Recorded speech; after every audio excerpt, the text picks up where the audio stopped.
Hey thinkers, welcome to Think Sharp Alley, where every turn leads to a smart solution. Hey young maths magicians, today we are diving into the magical world of factorization, specifically how to take out common factors like a pro. This is the first type in our masterclass series, so sit tight, stay curious, and let's make algebra fun. To understand type 1 factorization, let's begin with an example. Now here we have been given two terms. And our first task is to find their HCF. Now, step 1. Look at the numbers and the powers of the variable. HCF of 24 and 32 is 8 and HCF of x cube and x square is x square. Remember, the variable with smaller power is the HCF. So, overall our HCF is 8x squared. So, what do we do with this HCF? We write it outside the bracket, and inside the bracket we write the quotient. What quotient? We divide each term of the original expression by the HCF we have just got, and the quotient we obtain is what is written inside. So if you see, 8 3s are 24, x cubed by x square is x, again 8 4s are 32, x by x square gets cancelled, that's just 4. So 3x minus 4 is the quotient, and this gives us the factorized form. So that's it, simple and logical. Now, while solving this sum, Anna encountered a doubt. She factorized it like this, but this was not correct. Can you guess why? Yes, we don't just take anything common. Not 2x, not even 4x, definitely not 4x squared. They are all factors.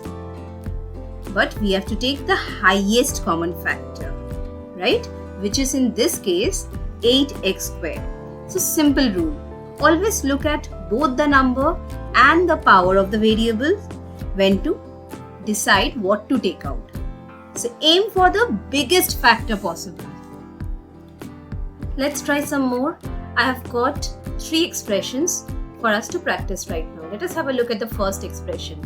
Remember the steps. First we need to look at the numbers and then the variables, find their HCF, and then divide each term by the HCF to get that bracket quotient. So let's see the numbers. We have 6, 9 and 21.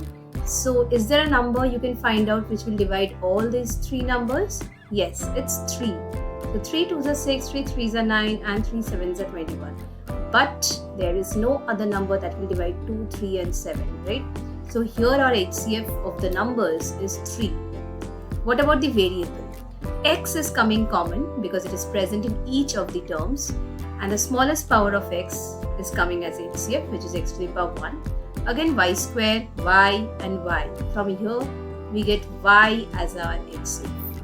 So overall our HCF is 3xy, which we'll write outside bracket, and inside bracket we have to divide each term by 3xy to get the bracketed portion. So after dividing we are getting 2y plus 3x minus 7, and this is the factorized form. Let's have a look at question number 3. This is the question. Once again we have the numbers 14, 10 and 8, and their HCF is, so we see that each of the numbers are even, so we'll definitely divide it by 2. So 2 7s are 14, 2 5s are 10 and 2 4s are 8. That's it. I guess we end over here because there is no other number that will divide 7, 5, 4 simultaneously. So 2 is the HCF of the numbers, and if you look closely we have the variable x square and x. So x is the HCF here, y square, y and y square. So again y is the HCF. So just like previous sum, we have 2xy as the HCF, and then we have to write the bracketed portion.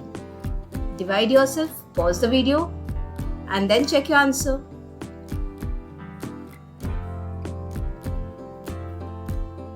So 2xy when taken common, we are left with 7xy minus 5x minus 4y, which is the factorized form. Fourth question for you to try on your own. Remember, no lazy factoring. We go for the best common factor, not the first one we see. Now let us move on to the next type where we have to take binomial common. So the moment you spot x plus 2y repeating, your brain should yell, "Take me, take me!" So here we treat the binomial like a single object, just like we would handle x and y. So let's have a look over here. But apart from binomial, do you see the coefficient 6 and 8? So what can we take common from 6 and 8? We can take 2 common, right? Because 2 3s are 6, 2 4s are 8, 3 and 4 is a number which are prime to each other. So from these two numbers, we can take 2 common and one x plus 2y whole square. Because x plus 2y whole cube and x plus 2y whole square is given. I told you smallest power will be coming as HCF. So the overall HCF is 2 into x plus 2y whole square. So let's divide and find out the bracketed portion. So here we are left with 3 into x plus 2y. How? We'll divide it by 2 into x plus 2y whole square, just like we divide any x cube by x squared. Remember, 1x remains. Similarly over here, so 3 into x plus 2y, only 1 remains. And same thing over here, divide by 2 into x plus 2y. So 2 4s are 8. It was whole square, so this entire whole square gets cancelled, so plus 4. Now it's simple, we just multiply 3 inside.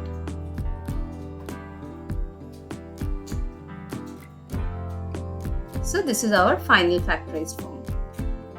Now look at this one. So here we are stepping up a bit. We have this expression. At first glance, the brackets might look different, but look closely.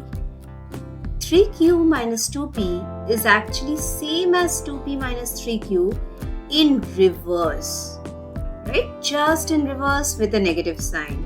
So what do? We write 3q minus 2p as negative 2p minus 3q. So the entire second part becomes minus 10b into 2p minus 3q. So let's write it down.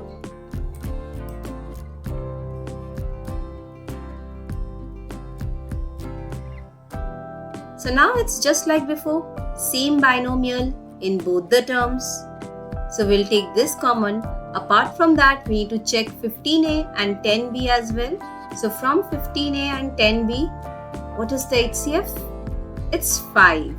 So 5 into 2p minus 3q comes common and we are left with, from here, since 5 is taken, so 3a minus, because this part is already gone, from 10b we have 2b and this part is gone. Gone means obviously gone common. So we are done here, and this is a classic case where spotting the right sign and bracket pattern saves us the day. Now the next part is the funny yet frustrating part. So let's talk about the common mistakes students make. First is forgetting to check all terms.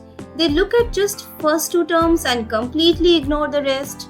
Nope, all terms matter. Second is leaving behind parts of the equation. Now this one's a classic. Sometimes you take 5 common from 5a plus 5 and you end up writing just 5 into a plus nothing. So where did that 1 go? Remember, 5 divided 5, 1, not nothing.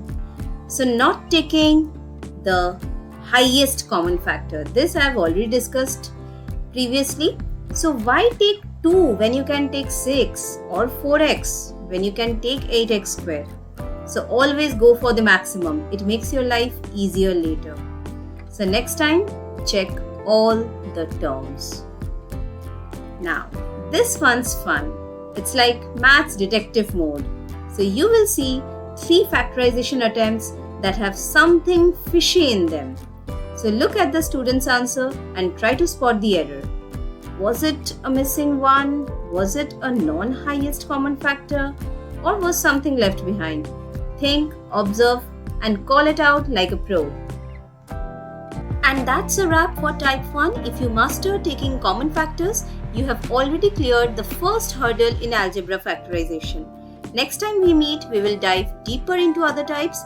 But until then, keep factoring, keep practicing, and keep those eyes sharp only on Think Sharp Ali.